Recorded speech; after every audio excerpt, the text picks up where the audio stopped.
या पद्धतीने आमटी बनवली ना, तुम्हाला सुक्या भाजीची गरजसुद्धा लागणार नाही. नमस्कार मैत्रिणींनो, आजच्या रेसिपीमध्ये मी तुम्हाला शेवग्याची आमटी बनवून दाखवणार आहे. तीही अगदी साधी आणि सोपी पद्धत आहे. तर चला रेसिपीला सुरुवात करूयात. तर इथे बघा, अशा पद्धतीने मी शेवगा कट करून घेत आहे. आता पुढे बघा, मी या पद्धतीने शेवगा कट केलेला आहे, जेणेकरून या शेवग्याच्या वरची जी साल आहे ती पूर्ण निघून जाईल. आता आपण शेवग्याच्या शेंगा स्वच्छ धुवून घेऊयात. तर इथे बघा, मी आता या शेंगा सगळ्या धुवून घेतलेल्या आहेत. आता याच्यामध्ये आपल्याला चवीप्रमाणे मीठ घालून घ्यायचं आहे आणि आता आपण हे गॅसवरती ठेवून देऊयात. तर त्याच्यानंतर आता आपल्याला तुरीची डाळ शिजवून घ्यायची आहे. तर इथे बघा, हे छोटा बाऊल आहे. तर हा बाऊल मी 2 गच्च भरून बाऊल घेतलेले आहेत आणि थोडासा किंचितसा वर घातलेला आहे. आणि आता आपण तुरीची डाळ ही स्वच्छ धुवून घेऊयात. आता डाळ धुवून घेतलेली आहे. डाळ ही आता आपण कुकरला 3 शिट्ट्या काढून घेऊयात. त्याच्यानंतर आता बघा, फोडणीची तयारी करूयात.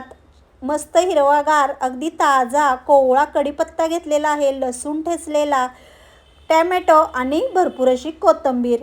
तर इथे बघा, शेवग्याच्या शेंगा छान शिजलेल्या आहेत. शेवग्याच्या शेंगा कधीही अशा पातेल्यामध्ये शिजवून घ्यायच्या, कारण कुकरमध्ये त्याचा गाळ होतो. डाळ ही इकडे बघू शकता तुम्ही, छान अशी शिजलेली आहे. लगेच डाळ घटलून घेऊयात आणि फोडणीला देऊयात आमटीला.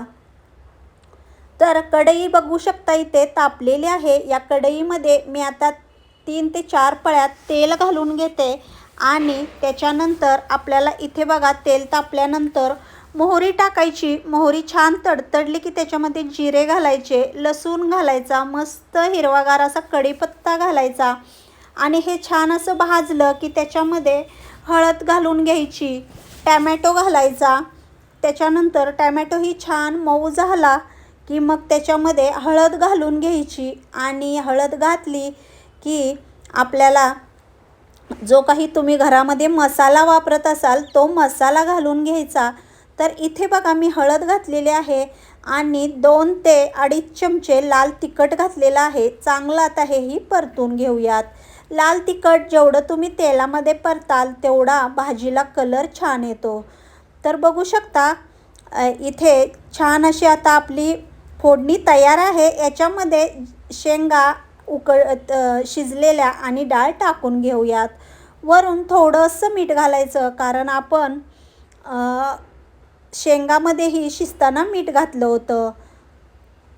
तर इथे बघा, छान अशी आपली शेवग्याच्या शेंगांची दाटसर घट्ट अशी आमटी तयार आहे मैत्रिणीनं.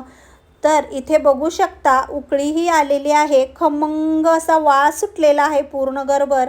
तर वरून हिरवीगार मस्त कोथिंबीर टाकून घेऊयात आणि आता तुम्ही बघू शकता, आता आपली ही शेवग्याची आमटी खाण्यासाठी तयार आहे. तर मैत्रिणींनो, ही माझी आजची रेसिपी तुम्हाला कशी वाटली नक्की कमेंटमध्ये सांगा. परत भेटू तुमच्या आवडीच्या रेसिपीमध्ये.